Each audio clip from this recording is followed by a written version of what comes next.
Voila, we are here. Excellent. Good morning, good morning. Let's start off, please. I know this isn't your usual standing up. So standing on your feet, front of the mat, mountain stance, meaning just sort of hip width apart, feet straight forward. And we want to add a little ignition to our feet. Instead of them just being sort of glued to the mat by gravity, we're a little bit pushing and spreading. And then we're going to open the palms forward, standing jet airplane. And then I'm going to ask you please to scan your body. And what we'd love to find is a beautiful balance of engaged and relaxed. So a sense of enlivenment from the feet up through the thighs, but not like, no striving. And then as you scan through the upper body, I'm going to ask you to notice, where is your rib cage? There's a real tendency when we rotate palms forward and we try and think about being open to send the ribs forward, and instead, I'd like us to bring them back. Same thing with the arms. Scan if they might be behind the body and bring them in alignment. And in fact, you could even use a visual on them to see. Nice, and then slowly kind of leaning a little forward and a little back until you sense where neutral is. Again, there's some activity, but sort of an equal agreement of front and back muscles to hold you upright. And then as we root and reach, we're reaching through the back top of the skull. We don't want to ignite a lifting of the chin at all. In fact, we love the chin to drop back towards the base of the skull, creating a sort of softness here where you'd get a double chin. You guys look wonderful. Turning your gaze up and in, third eye point. Lightly connecting tip of the tongue with the roof of the mouth, the rest of the tongue and jaw are relaxed. And what would happen if you add a soft smile?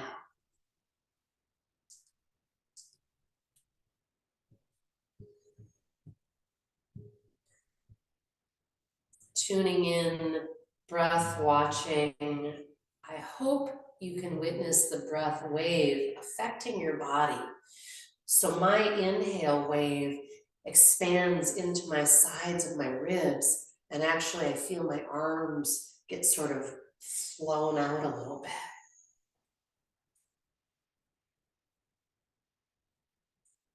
Hoping you feel an expansion in the abdomen as the diaphragm moves down, filling the lower lobes of the lungs.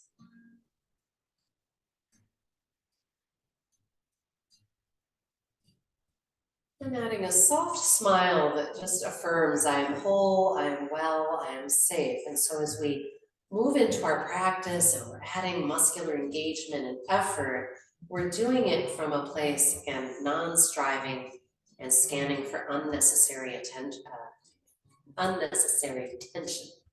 with our attention. All right, on your next inhale, sweeping slowly out and up, and we're going to be doing up and down, asking, is there more? Maybe the hands come together, maybe they stop apart. Exhaling slowly out and down. And as we continue with this, letting breath initiate motion. And feel free to play with your hand positions. So you might have them out, palms out, or forward, I should say. On the way down, it can be fun to play with flexing the hands so that the palms are out, like you're saying stop, pushing the walls apart. That can create some marvelous stretching up through forearms and so on. I know a lot of us have been very physically active, clearing gardens and doing firewood and all the things, finishing up projects. I get a wonderful little extra stretch on the end of my inhale with my arms up. I can feel it again through the intercostals, the diaphragm. This is our breath apparatus, and we want it to be loose and free and powerful. As we do just a few more, feel free to add any little organic movements that you're inspired to. Maybe it's a rolling of the wrists. Maybe at some point you want to lift the chin up and get a nice stretch through the front of the neck. But then make sure you return to that neutral spine.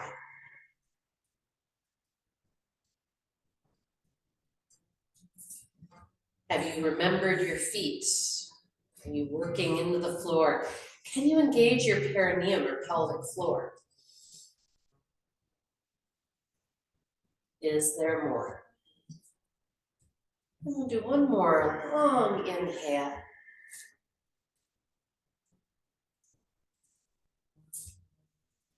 And at the very top edge, I'm going to grab my wrist with my hand and pull to the side. I'm just kind of resting my head on my other bicep.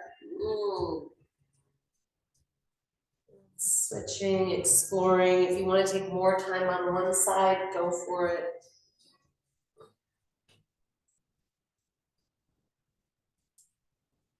And releasing, make some nice circles. Then we'll bring one arm in front. The other hand goes at the elbow. This is our standing thread the needle. And often when I move into this part of things, I'll move my feet a little wider. Yeah, and sometimes it feels great to tilt down to the side a little towards the hand. Again, I'm activating a stretch through that side line. Our side body is such a big part of how we move and how fluid we feel and how strong, but we're kind of oblivious to it. Go ahead and release that arm, and you maybe want to spin it. Other arm in front, pressing at about the elbow. If your hand is higher, you generally won't get the same kind of stretch. And as you rotate down towards the hand a little bit, I'm hoping that your big fresh breath might even create a little massage experience behind that shoulder blade. Yum, yum. All right. Releasing. And we'll come into our yoga mudra, the intertwining of the hands, the fingers behind the back. Sometimes it's helpful for people to take a strap or a sock to give you a little more space between your hands. Otherwise, see if you can press your fists towards the floor and get the arms straight. And I mean elbow clicking in, kind of click, because that's where the tricep will fire up. If your arms are even a little bent, that can't activate. And we want that getting strong, and we want that stretch through the bicep. And then we can hang out and just kind of pump the hands off the butt and release and straighten and pump again and play. And then you can just hold with the hands as far off the hips as possible and breathe. Or you can even add a little inversion here. Fists rising as you forward fold, knees bent. Let the breath take space.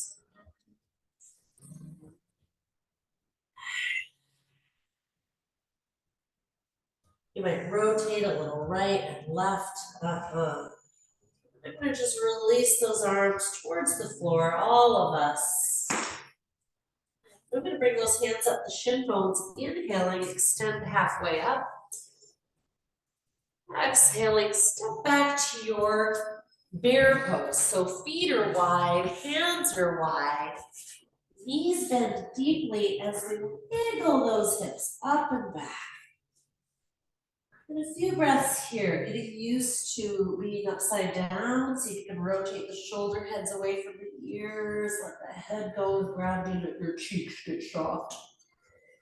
Yeah, then pedaling one foot towards the floor, get that leg straight.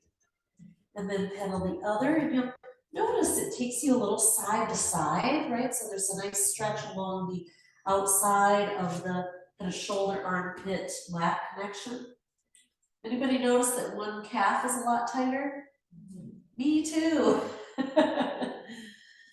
All right, settling those knees for child's pose.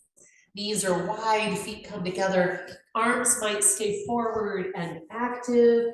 They might kind of sit soft and in by the head. Some people even like weaving them in between the legs. We're going to spend a few breaths here tuning in again. That breath wave, the rising, the settling. Particularly, we'd love to note the pause. There is a moment between of non-breath. Tuning into our breath takes our mind away from thinking and creates a spaciousness. So welcome, right?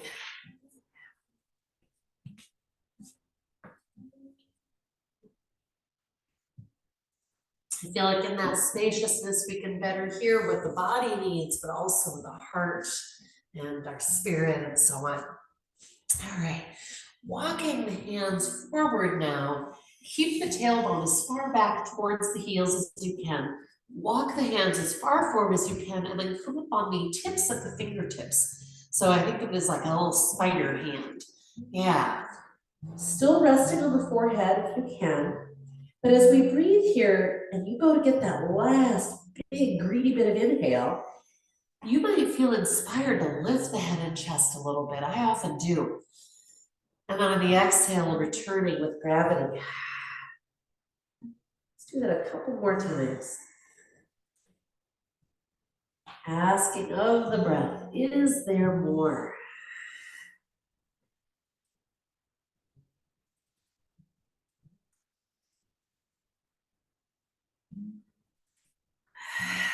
And relax. Marvelous. We're going to walk the hands, palms back by the head, or the kind of shoulders, if you will. And I'm going to roll forward on the crown of the head. So I'm lifting my body almost like you would a cat back. And I'm going to roll from the forehead to the crown over and over again. It might make you sneeze. It can be kind of incredible. There are a lot of amazing pressure points in there. It might, as you are on the top of your head, just go a little left and right. And just moving that cranial massage. Ah, lovely. And then if you're able to set your hips back onto your heels in a kneeling position with the knees wide, please do. If this bothers your knees, you could just sit on your butt, or sometimes people grab a block and tuck it under the sits bones. That will reduce the amount of pressure that you've got in your knee joints, like so. Awesome. We're going to do a little bit of pranayama. Last week we did some dirga or some kapalabhati, that very rapid pumping. We're going to do dirga pranayama, 3-part breathing. And in the past, when I've taught that to you, we've taught it laying down on our back. It's a little easier because you have the floor as a reference point, but we're pretty experienced yogis here. So I'm going to give you that next layer of challenge. To help though, we use our hands. So I want you to just have your hand right here on the low abdomen. Shoulders are relaxed. Take a nice long inhale. And this is a lot like compression breathing. On your exhale, you're going to draw your whole abdomen towards your spine. Emptying, emptying, emptying. Breathing out until there's nothing left. On the inhale, try to bring it in mostly under your hands. So that area grows into a little loaf of bread. And we'll keep going. Exhaling, belly, draw it back in. Again, it's not just the area under your hands. You're working to contract. And if you want to bring your hands other places to work on that, do. And then on the inhale, nice and deep into your low belly. We'll do one more to this area. This is the first of 3 stages in our 3-part breath. The second stage is the diaphragmatic breath, and that is 2 hand positions that can help us here. One, right here, tight up under the breast area, if you will, versus kind of down here. And the other is out on the ribs themselves, depending on what your wrists are capable of, but like right on the outside. And so as we play for the next few rounds of exhaling, play with both places if you can, to communicate to that entire band of muscles all around the diaphragm and the ribs. And on the inhale, you should feel a blossoming under that same area.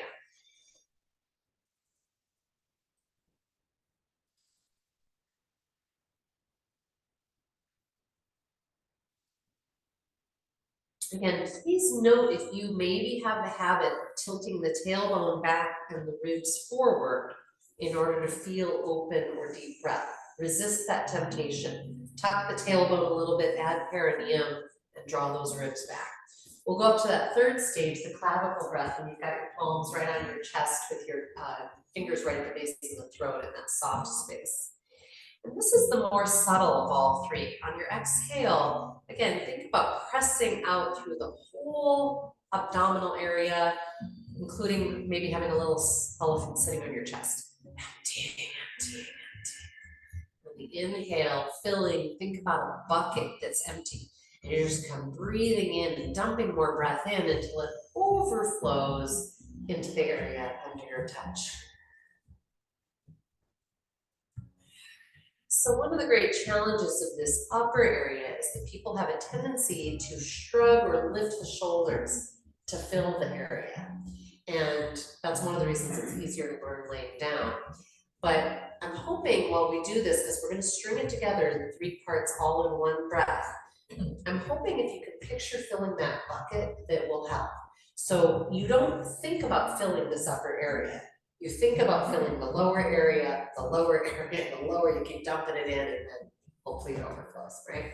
So note which one of these 3 stages was difficult for you. This is really important for each of us to get familiar with, like, where am I not using my breath apparatus?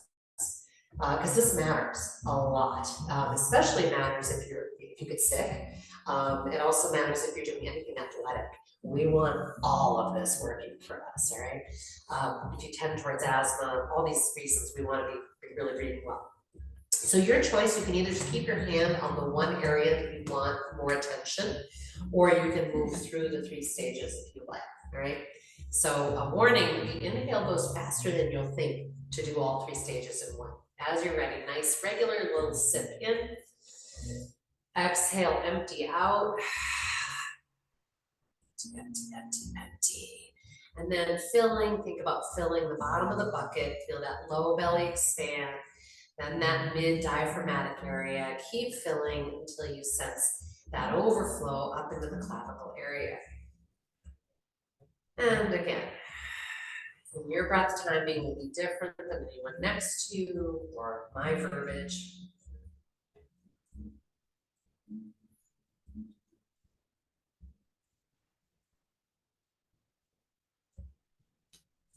If you can whisper, you still have breath inside.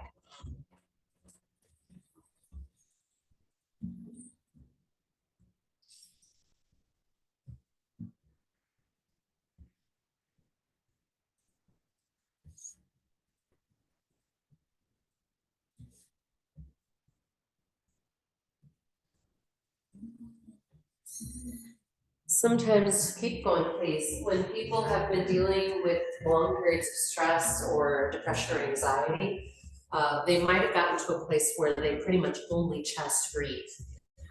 So please notice for your sake, or if there are people in your life, notice if the abdomen is not moving during the inhale. That's a clear indication that they've become chest breathers. It can be reversed. I was successful in getting somebody's about 6 breaths of doing compression, expansion breathing, laying down to ignite their diaphragmatic breath, and it transformed their depression. I can't feel anything. Can't feel anything up in here. No, my eyebrows go up. Your eyebrows go up. I love that. Anything right there. I still love that you're aware of that, by the way. Classic yogi. I mean, most people don't even notice their eyebrows. I love it. So it might be that it's very subtle, and it might be that you're just kind of missing it a little bit, or that it isn't quite happening. So sometimes, I would say pretty much every client that comes to me talks about being tight through the trap muscles, and the truth is most of us are quite tight through here, the scalenes and the all of your pecs and all that running from the ribs. It might be that some of this structure is too tight to get expanded by that little bit of breath, that poof of air. And so I would say playing with some of the wall stretching that we sometimes do, where you've got one arm against the wall and you breathe in. Another one is if you have a pull-up bar at home or something like it, and you connect with the pull-up bar, and then don't lift your legs and don't do a pull-up unless you want to. My idea of help. But anyway, you just lower through the knees until you're suspended, and then take some deep breaths. That'll help through this area. And then, like I said, the wall stretch will help through here. So it's just a kind of a clue that maybe it's a little too tight through here. Yeah. Any other noticings? Thank you for taking the time with it. I think sometimes breathing doesn't feel very dramatic or like we're not doing a lot. And some people be like, okay, when are we gonna get to the stuff? When are we doing things? But if we aren't breathing fully, then that's affecting our yoga practice, but also life off the mat, how we sleep, all of it. So I'm hoping to have you kind of stay present about the 3-part breath, keep thinking about that as we move into more of our physical practice. So we're gonna roll forward into table pose, intelligent hands. As you're ready, inhaling, cow pose. Draw the tailbone back, heart forward. Witness the breath wave and whether it does that 3-part thing. Exhaling, tuck the tailbone and send the spine to the sky. So Julie, you noticed lacking that stretch in the clavicle. If I hold in cow pose and I'm patient till the very end of the inhale, I will often get a little stretch in this shape.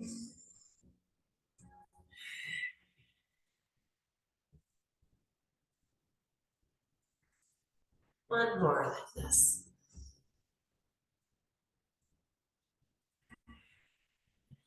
And then awareness in cat back of all those beautiful core muscles you're using, maintain them as you come into stable table, meaning I've got a flat back, but still that core support. I should be able to clap my hands. If I can't, it might mean that I'm hanging on my structure. And then without changing anything, if you can, raise your right hand and left knee just an inch off the floor. Ever so slowly, take your left leg to the outside, foot flat, and then open up through the right arm, following it to the sky with your eye if you want. I didn't mean that to rhyme. As you're ready, return, nice exhale, core support, and bring that leg back in. Good, cow.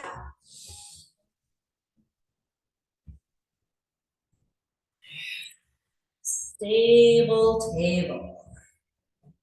Lifting left hand, right knee, full breath. Notice if you've compensated or given up anything. And then slowly take that right foot out, foot flat, and open up through that left arm. Nice big inhale. Exhaling, returning, belly to spine. Good, we'll do that again. Inhaling, lift right hand and left knee. Exhaling, step that left foot out. Make your journey open to the sky, big inhale. You're following it with your neck only if that doesn't bother you. And exhaling, belly to spine. So I'm like recreating a little cat back feeling before I move those limbs in. Nice work, you guys. Inhaling, left hand, right knee lifts, holding off the floor a little. Then placing that right foot, nice exhale. Inhaling, opening to the sky. Exhaling, belly to spine, returning. Lovely. Maybe roll out wrists if they could use a little break. We're going to go into our downward facing dog. Always using the power of the cat back. Sending those hips up and back, knees bent. And once again, inviting you to pedal. It's going to get some different stretching going now that the feet are in that kind of mountain stance, that 4 to 6 inches apart. Nice core support in your downward dog. See if you can bring belly to spine. Think about 3-part breath upside down. That'll be a mind gym. And then if you can, raise the right leg up and back like you're walking on the wall. Keep breathing. Keep using your whole core to send the hips up and the foot back. So notice if you were settling your weight onto your hands and shoulders. Don't do it. Good. Let's slowly switch. It's like that whole core body is providing a harness for you. If you're sliding to the side through the shoulders or whatever, that's a great indication that core is not doing its lift for you. One more breath. Ooh, and let's get off our hands, coming all the way to our belly. If you'd like to do a little plank to chaturanga, by all means. And we're going to bring our arms out into a T pose. You can just turn your head to the side for a moment. And you can also do some nice alternate wrist cocking and stuff to just relax out of that 90-degree palm. All right, I'm gonna do a little flight here. We always want to anchor the pubic bone I'm gonna turn my head neutral, so forehead's to the floor. Reaching out through the hands, raise the hands up off the floor. And your choice to either just breathe here with the arms off the floor or to create extension through the spine. That lifts the head, chest a little bit. If you start to feel a band of tension across the back, that's a great indication to lower your torso or return it completely and just see if you can get your arms higher. Yeah, the higher you're taking those arms, the more you're contracting this back line that is typically very weak. So arms are straight out in a T position. Yeah, there you go. Nice. What are you noticing? I'd love to be here until you feel a little bit of a burn. You know, not pain, just a little heat.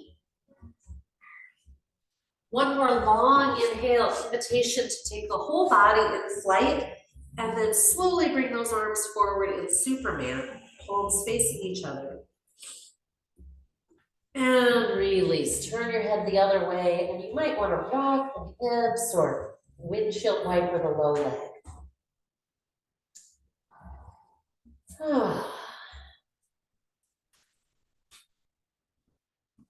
Relaxing, please tune into another full 3-part breath. Right here on the floor, feeling the belly expanding against the mat.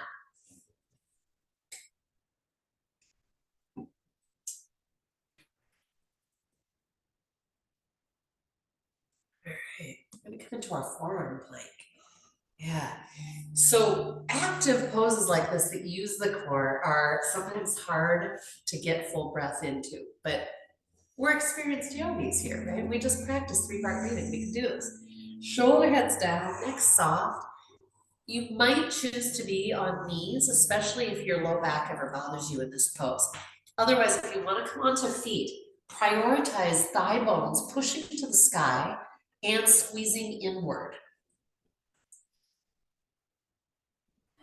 So obviously your breath will not create as big of a movement here because the muscles are working, and so they're restricting that expansion, but you can be intentional about it. Nice, Ujjayi, you guys sound great. Let's do one more. And release. Ooh, anybody get a little heat wave with that? Yes. Winter, you got nothing on us. As long as you've got good footwear, good scarf, layers and yoga, we're good. All right. We're gonna come into our quadricep stretch. If you prefer standing, of course, please do. Otherwise, I really encourage starting with the forearm 90 degrees across the front of the mat. And so then I'm gonna anchor down through my pelvis and extend my spine like we do in Cobra to reach back for that ankle. I've done a lot of watching people flail, and I've realized this is a much more controlled way to do this. Bend the other knee, extend your spine a little more, and reach back for that other ankle. Shoulder heads draw towards the spine. And settling the forehead, keep anchoring the pelvis, and you'll be just getting the stretch through the quads. If you don't like doing them both at the same time, do one at a time like we've often done. Please make sure your knees are working back towards the center line. So I can see some knees are winging out a little from their natural alignment. They're a little wider than the hips. See if you can bring them in. Yeah, and if you'd like, add bow pose. Press the ankles into the hands. I like pulsing in and out of bow because I can feel that contracting and releasing of the quads is really good.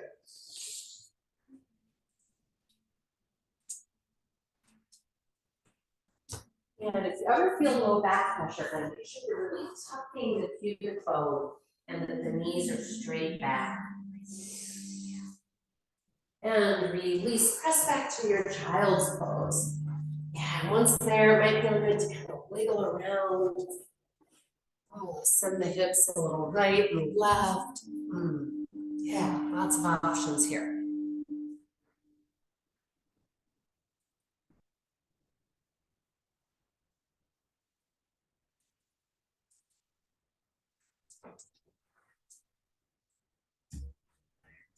We are gonna take all that core, all that breath, and come into a little bit of flow. We're gonna be doing some downward facing dog and bringing the feet forward into lunging. If you've had enough shoulder wrist up for the day, or you're just noticing that isn't right for you, you can always start standing and then you'd step back into the same lunge. Okay, so you've always got that alternative. Otherwise, are you guys feeling what I mean when I'm talking about using the core to send the hips back in downward dog to reduce pressure on the shoulders? Is there anybody who can't feel that in their body or doesn't know if they're doing it? All right, maybe, not 100%. Thank you, thank you, thank you. All right, let's find our downward facing dog. So one way that I do it, like I said, is I start with a cat back. So I'm already talking to this band of muscles to send my hips up and back, and my hands are just kind of assisting. Actually, let's do a little pulse here, everyone, on purpose. Bring your shoulders a little forward, not quite over your hands, but a little forward of downward dog. And then big exhale, belly to spine. Use that to send the hips up and back and see how far back your chest can go. Let's do that twice more. Inhaling a little forward. Good. Exhaling, belly to spine, and use that as your powerhouse to move back. Does that feel? With that? Different. Okay, good. Yeah. Really keep working right through here. Lovely. Slowly take that right leg flying. If you like opening it up or anything like that, you can. And then we're going to slowly bring it forward into our low lunge at the front of the mat. Remember, you can always grab the ankle if you need to get under your knee. Pause here, please. This is important. We're going to find a different way to come up that is less stress. So some of you have your foot pretty far back still, so your hips are really high. We want to get like this, where you can make a line from your heel to your head as if you wanted to look towards me. Then please be on the ball of your back foot, not foot flat on the floor. Take your right hip bone back, left hip bone forward, and then just bring your hands up onto your thigh, right above your knee. Good. Take a nice long inhale. Power from that back heel. Exhale, belly to spine, cat back, to bring you up into your lunge. Take a nice long inhalation, slow, deep, and wide. Exhale and rotate right, so you're coming into a nice spinal twist. You guys go that way, you got it. I'm gonna open those arms up, hug emoji. And let's do that again. Inhaling forward, you can have your arms up, out, exhaling, rotate to the right, maybe look behind you. A little balance challenge, you got it. Inhaling center one more time. Exhaling, downward facing dog, reduce the swoosh, so try to lift that foot. Hi-ya. Bring the foot up and then back. Looking good. Your choice here, holding, resting, or flowing with me. If you want to do dog series or cow cat. Inhaling plank, knees or feet. If it's your first chaturanga of the day, knees down, please. Exhaling, elbows bent for chaturanga, maybe just 1 inch. Good tricep work. And then all the way down. Inhaling cobra, really feel those shoulder heads sliding down. Exhaling, downward facing dog. Sighing breath. Again, you might come forward a little on the inhale, and on that exhale, deepening the pose, heels move towards the floor. And as you raise that left leg, no compensation, collapse. Maybe you're bending the knee. Keep pressing the torso towards the thigh. And then slowly to your lunge. Again, grab it if you need to, get it forward. Good. Left hip bone back, right hip bone forward. Why? Because that's helping me click in those thighs, and it puts me in good alignment to honor the hamstrings. I'm gonna take my hands on the top of the thigh here. Nice supportive cat back to press up. Long inhalation. Maybe thinking about that Dirga Pranayama. Exhaling, rotating. So you're starting with the hips, that left hip bone back, right hip bone forward, and then it moves all the way up the ribs. I'm hearing some great Ujjayi, beautiful work. It gives you power, doesn't it? Power and presence. And we need it in this balancing pose. One more long inhale and exhaling, downward facing dog. Reduce the swoosh.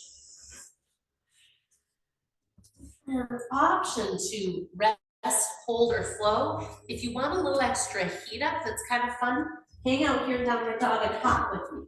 Kick your butt. Kick your butt. Kick your butt. Because nobody can do it like you can. And settling into your child's pose. Good. Go ahead and roll out wrists, whatever would feel good here. So whenever we pause, it is a beautiful place to check in. Retune into breath if it became shorter, shallower. To notice if you're taking on tension anywhere that we don't want to.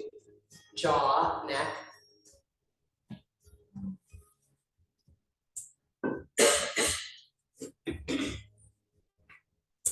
Okay, we're gonna do another little flow here. And again, if being on your hands at this point, you're like, yeah, I don't need to do that, then you'll just start at the front of the mat. But like I said, I'm offering inversions a lot because they are amazing for heat building and all kinds of other good stuff too. But as you're ready, your choice, either mountain front of the mat or downward facing dog. If you're in mountain, you're going to lift your left foot and step back. If you're with me, you're gonna raise your right leg and slowly step forward.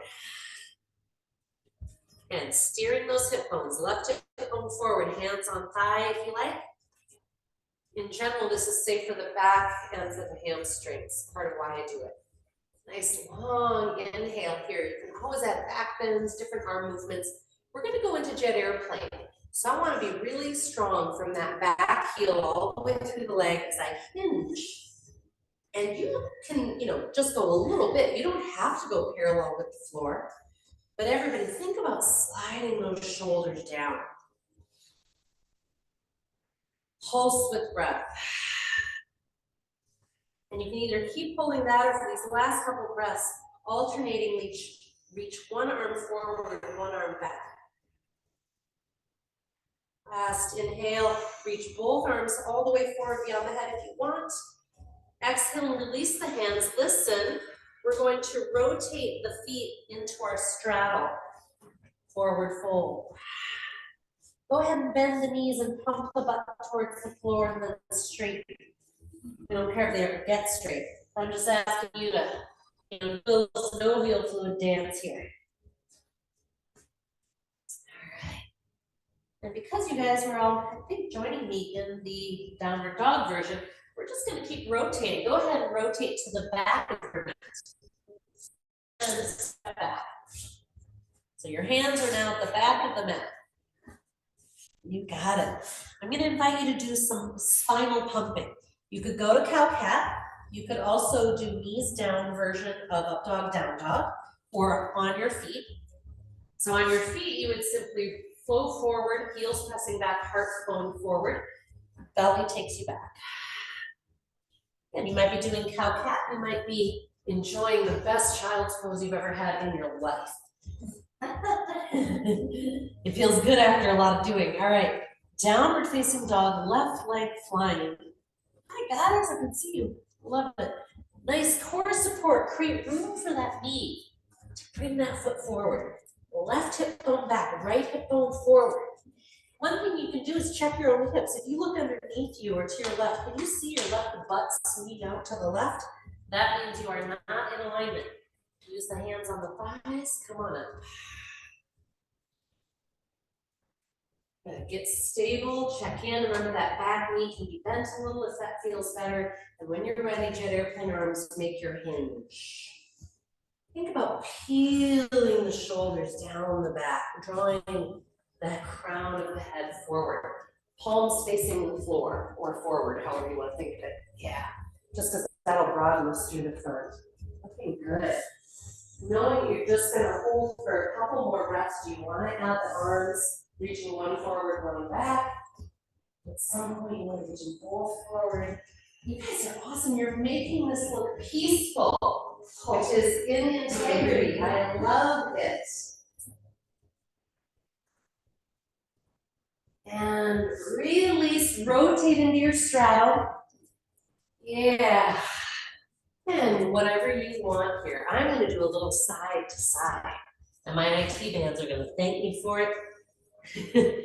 So pressing firmly through the feet. You're not rocking, letting the sole of the feet drop away, unless you're intentionally doing that hip drop and letting the toe rotate up. That can be a lovely stretch into the hams. Oh my God, I love that. Anybody else doing firewood lately? Yeah, that's a lot of squatting and lifting if you're doing it right. Yeah. All right, and then hanging in your straddle, invitation to add one more round of yoga mudra, intertwining non-dominant hand clasps. So if you normally just check your clasp, what's your norm? Mine is my left thumb ends up on top. I'm gonna reclasp so my right ends up on top.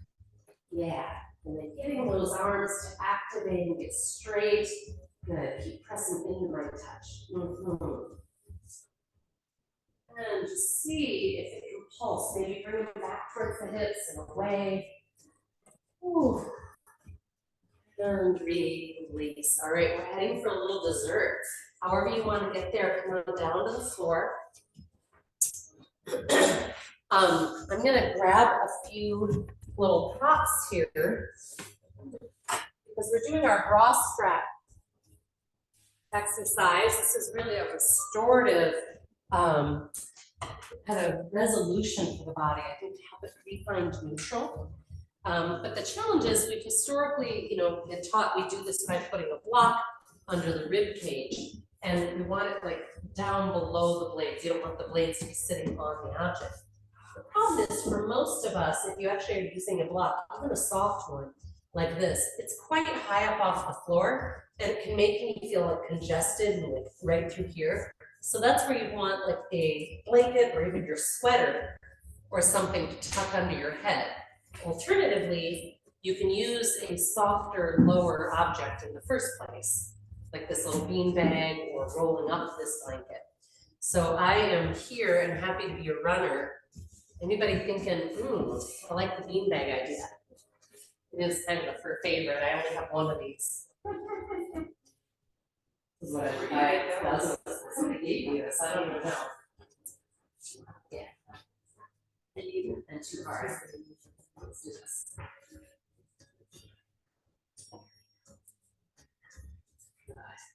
I always like to say here we are seeking the ah. Yeah, and if you don't like this at all, you could take the position that I showed you guys before practice that we often use in Shavasana, where we're reclining up on the bolster long ways, because that will create an opening through the front space. The benefit of this, however, something along the rib cage right to left, is that it will tend to let the wingtips of the shoulder blades tuck back up into the body.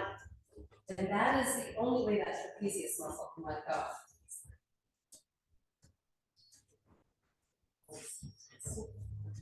Yeah, anybody noticing some tension there perhaps? We were talking earlier about how easy it is to have an overabundance of tension through the clavicle area, the chest, pectorals, and so on.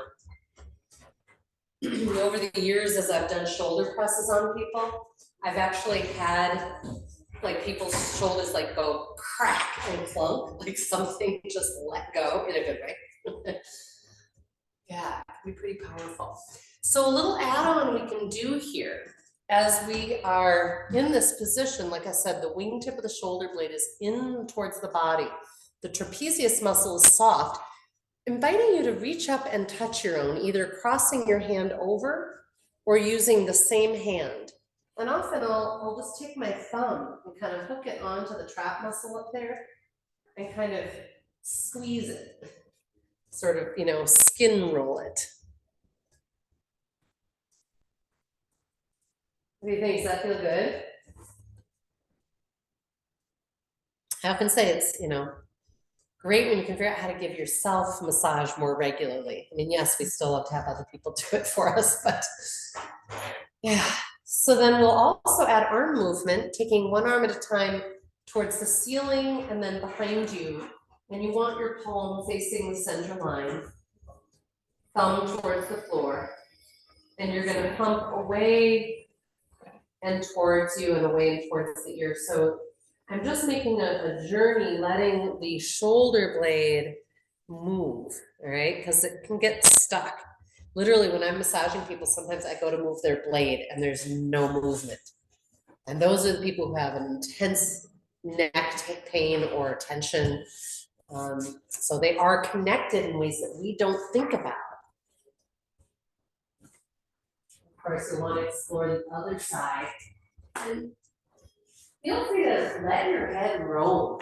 You know, a lot of times if I'm using my right arm, as I'll press it towards my ear, I might rotate my face to the left and kind of let my whole body bend a little to the left.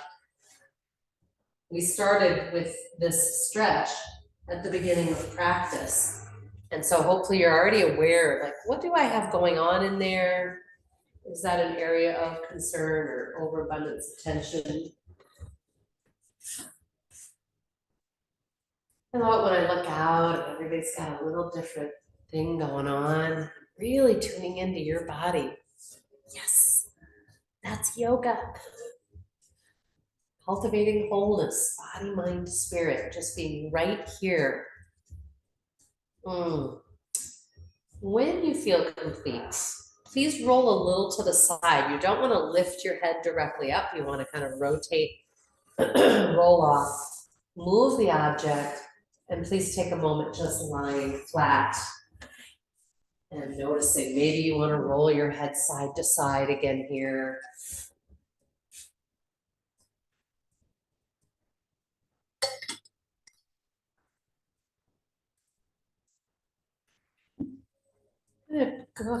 Go ahead and grab your block, whether it's a hard one, like the cork one, or it's one of the soft fabric ones. I do have another soft one up here if anybody would prefer it. These are also made by Hugger Mugger, by the way. Same website. So you're going to plant the feet, lift the hips, place the block or object long left to right under the sacral triangle.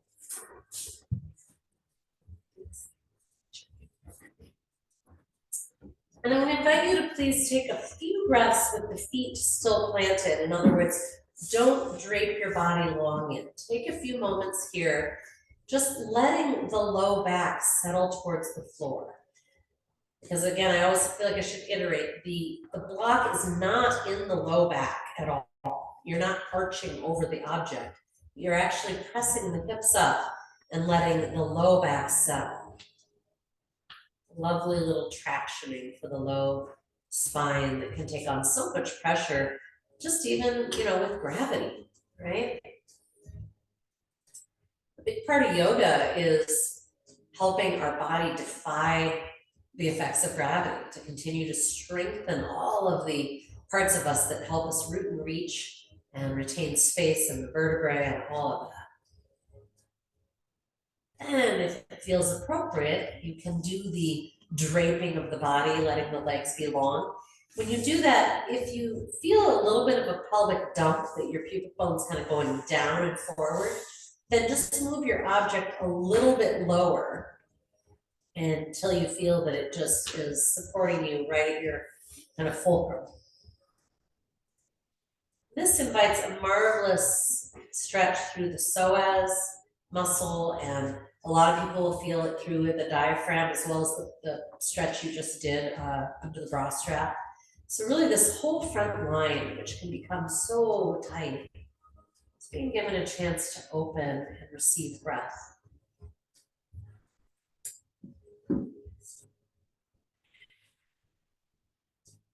Staying here only as long as it feels amazing.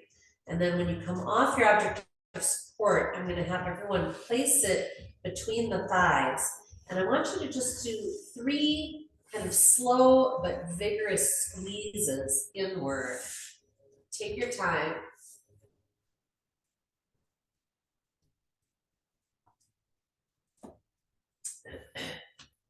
And then slowly release the object and walk your soles of your feet together, settling the knees in butterfly.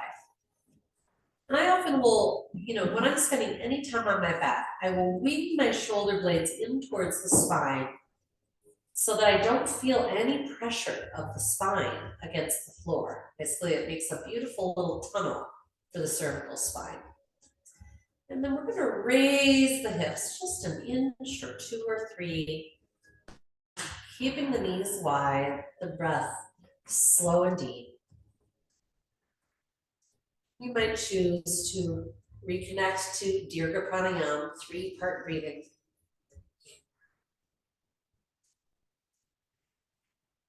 Soft tongue and soft gaze.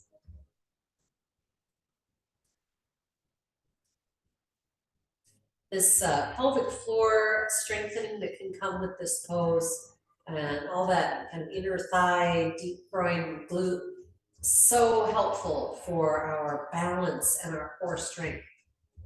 Let's hang out here for a few more breaths. If you need to take a break, you can, and then just come back in.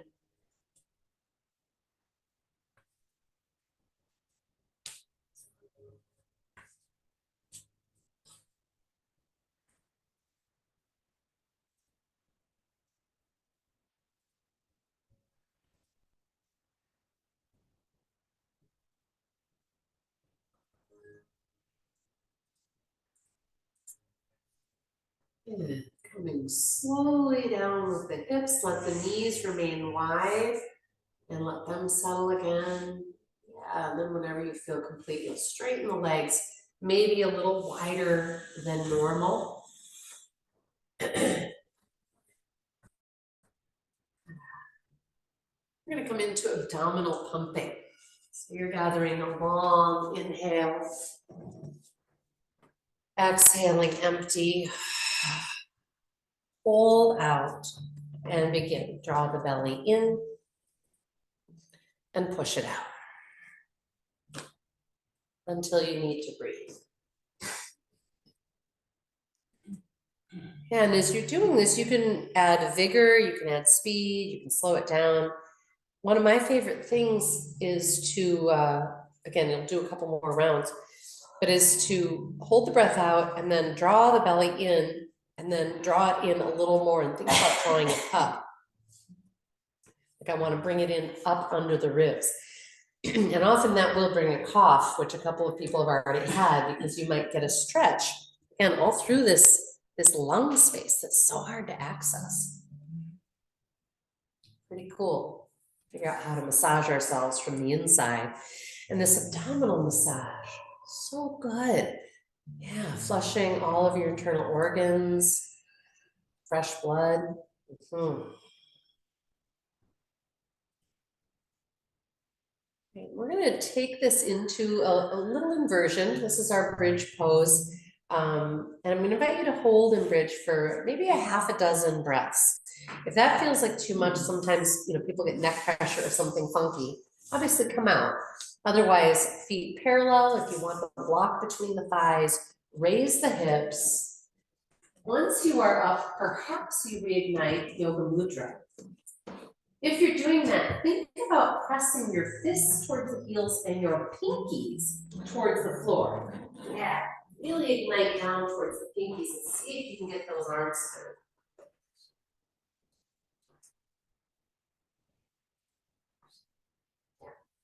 There we go.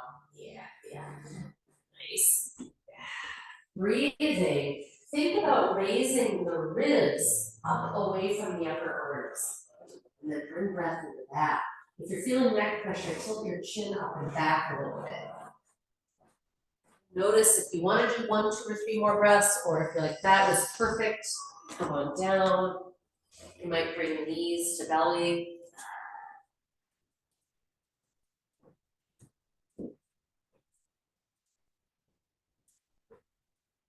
We're going to come into our reclined pigeon. If any of you have a strong preference towards classic pigeon, you can simply, roll forward, hands and knees, or however you want to get there, and bring that right knee near the right wrist. Otherwise, feet plant like we did for bridge, cross right ankle to left thigh.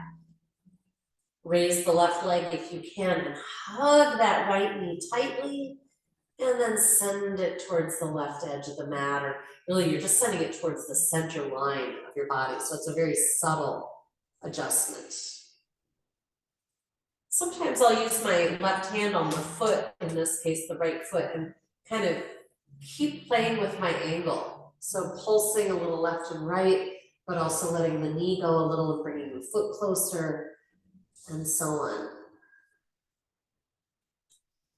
And of course, the application of breath always is the change agent. When you are ready to come out, you might give that right leg a little bit of a kick and roll the ankle, and then we'll cross the left ankle to right thigh.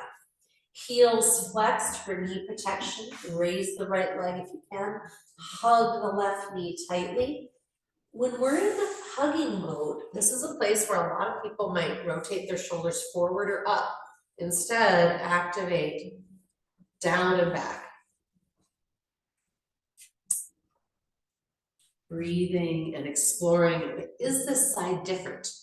Are you able to notice a different level of tension or location? Having our hips be different can really affect everything all the way up. And it can be an indicator of a variety of things, whether it's one ankle that's too stiff and causes us to kind of walk a little funny and build uneven hip tension.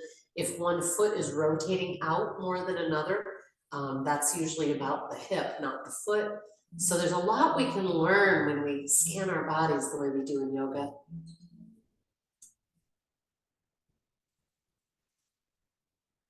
All right, coming slowly on out again, you might kick that left leg to the sky. We're going to return to bridge and add our foot hover. And I'm hoping by now, we started standing, hopefully done a lot with the lunging that have ignited your glutes. So maybe this will be easier than it's ever been, but let's find out. Feet are parallel. We're maybe imagining a block between the thighs. I'm going to raise the hips. Again, I'm going to check on maintaining protection for that cervical spine, and ever so slowly lifting one foot off the floor and slowly switching back and forth. Are you able to do this without tightening in the neck? As you go back and forth, does it get a little easier as you wake up that back body? I hope so.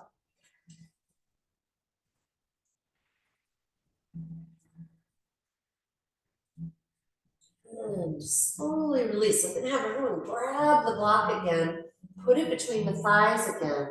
And we're gonna do 3 more big squeezes. So nice long inhales if it's all you'd ever do. You're just keeping your hips on the floor. Exhale, belly to spine, and then squeeze that block. Squeeze, squeeze, squeeze. Neck stays soft, tongue relaxed. Is there any more? Inhaling, soften. Exhaling, squeeze, squeeze, squeeze. Anybody besides me amazed by how much work this is? Yeah. Like it doesn't feel like that hard while I'm doing it, but then when I relaxed for the inhale, I was like, whoa. This is an exercise that I sometimes do standing, and it often really transforms people's posture. So it can be kind of fun if you're thinking about posture these days. Try rooting and reaching in mountain pose, but squeezing a block between the thighs as you do it. All right, releasing. I'm going to bring knees to belly, and then I'm going to take both legs out in a straddle. I'm just using my elbows on the floor, my hands kind of behind the thighs or the outside under the IT bands for support. I'm going to bend the knee and straighten. I want you to just see, can you get those legs completely straight? Can you get them to click in? I hope so. Marvelous. All right, one more adventure with the block and work with hips and legs. Take your block again, raise the hips, place the block like you did under your sacral triangle. And then I usually bring one knee at a time towards the belly. It's just a little easier for people, but ultimately both knees to the belly. You're just going to raise the legs to the sky. This is called the waterfall pose. And you're flexing the feet firmly. And just this is quite lovely. This is a restorative pose, right, with that inversion and the feet up. But we can add some lovely effects. We can pulse the feet towards our head and returning. And while I don't really recommend going into plow pose, I do think this is a lovely little stretch. Then you can take the feet apart in straddle like we just did a little bit ago, but I hope you'll notice it's quite easy with the pelvis lifted like this, is it not? Right. Yeah, for those of us that are tight with hamstrings, this is a lot easier. It can be wonderful to just hang out here. This is also lovely done up against a wall. So today during our resting time, which we're almost upon us, you could even do this against the wall. I'm gonna use my hands to slowly support the legs coming back in, and I'm gonna just bend the knees first, bring those knees back in. Then I'm gonna grab a hold of the feet in butterfly. And if this is creating too much neck pressure or you don't like the way the block feels, just do the regular version with the body flat on the floor. Otherwise, here in our butterfly, we've got hold of our feet, either the blades of the feet or the big toes or the ankles, but most of us should be able to reach the feet here. And then see if you can bring one foot towards your head. I'm leaving my head on the floor, just bringing one foot, like I want to bring my big toe towards my nose, and then the other. Just a nice, slow, long hold, breathing into it.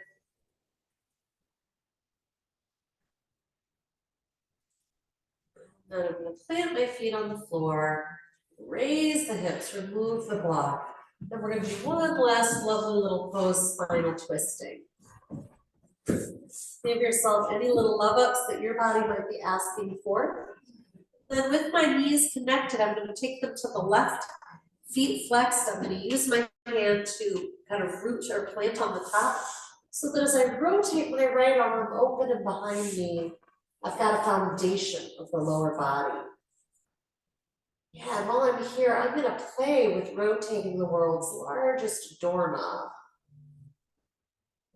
I'm also going to pulse the arm up by the ear and then back out to 90 degrees behind me.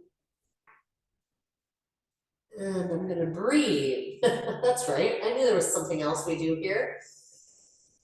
Let that inhale be big and greedy and kind of lift you away from the floor, and then exhale, give you back. And hopefully, over the course of a few breaths and holding the spinal twist, we might even end up with our shoulder and arm to the floor. But we never want to let the knees come up, because then we're just kind of floundering and floating. So keep that foundation of the legs. That's what supports your low spine. Yeah. Sometimes people like extending the top leg out behind. That can feel good too.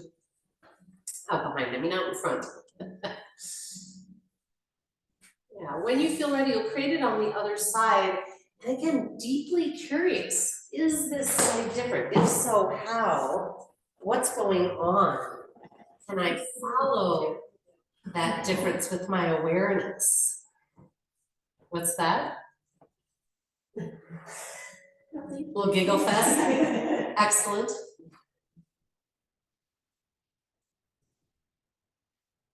And ideally, yoga does bring us to a place of kind of giggling and playfulness, because I actually think that's a big part of our natural state, you know? And when we release unnecessary tension from our container and from our spirit and emotions, often the go-to place is a peacefulness. The playfulness just happens naturally, you know? It's quite wonderful.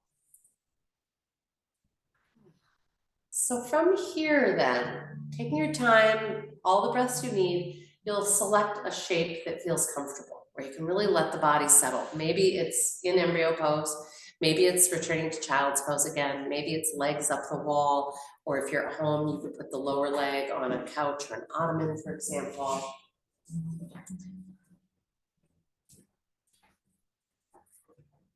And all the time you need to, sip of water, add back layers. Anybody wanting a blanket or any padding, let me know. these next sort of 5 minutes or so of our practice, we often say is the most important. It's where we can then integrate everything we've done.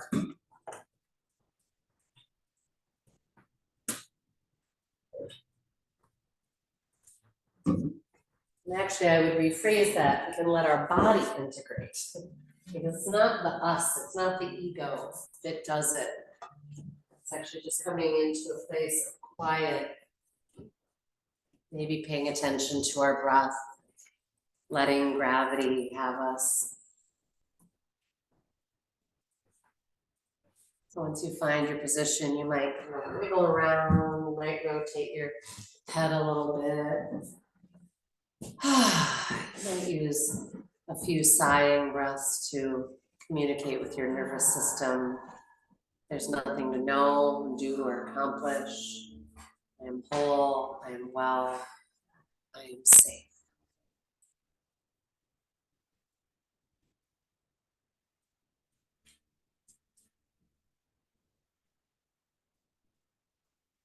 Directing all of your attention deep inside this amazing terrain of your body and being. Witnessing breath settling into a gentle wave like a baby sleeping. No effort of any kind.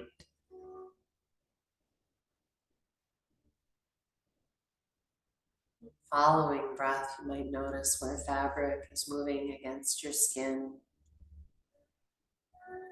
Perhaps breath is a little deeper and more global in your body than when you began your practice today.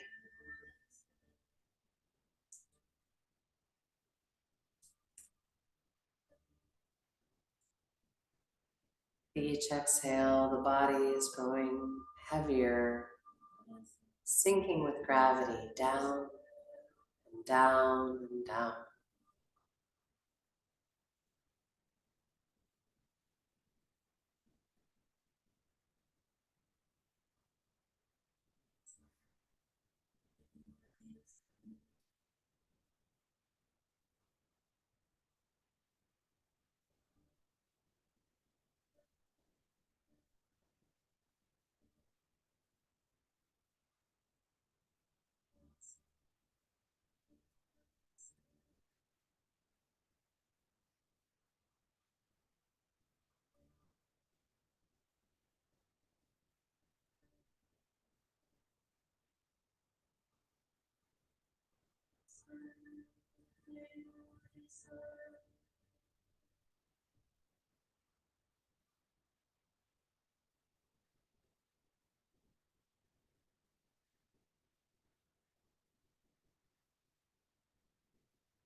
invite you to notice the power of even a few minutes, basically 5 minutes or so, of being still and inward. And as we enter the coming weeks, as people start thinking about holidays and all of that, I encourage you to find like a pairing, as I think of it. The faster it becomes outside of you, the slower we need to cultivate inside, the more we need to touch base with breath and breath attention, and great spaciousness. Om Shanti Shanti. Om Peace Peace. Namaste.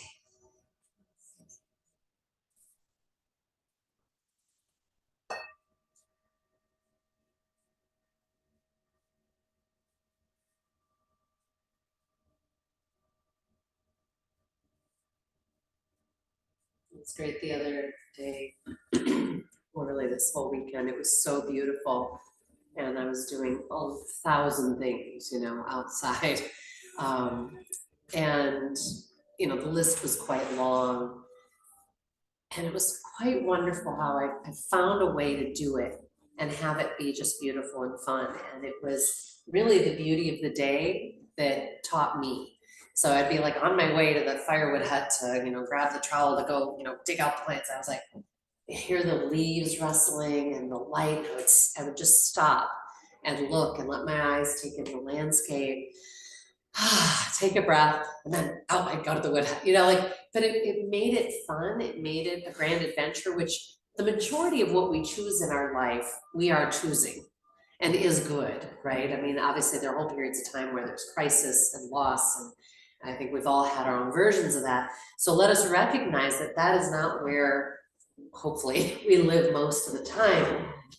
But it strikes me as really important to adjust our attitude and our perceptions so that those daily things that are obligatory by our own choice, or that, I gotta get to this, that we're doing them from a place of like, wow, life is delicious. How great to be in this body that can do these things, So I was very grateful. The beauty of the weather was what reminded me. And now I just need to, keep that attitude inside.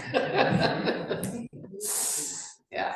I so look forward to seeing you guys at the Mat again soon. Thank you. Welcome back to those of you I haven't seen in a while.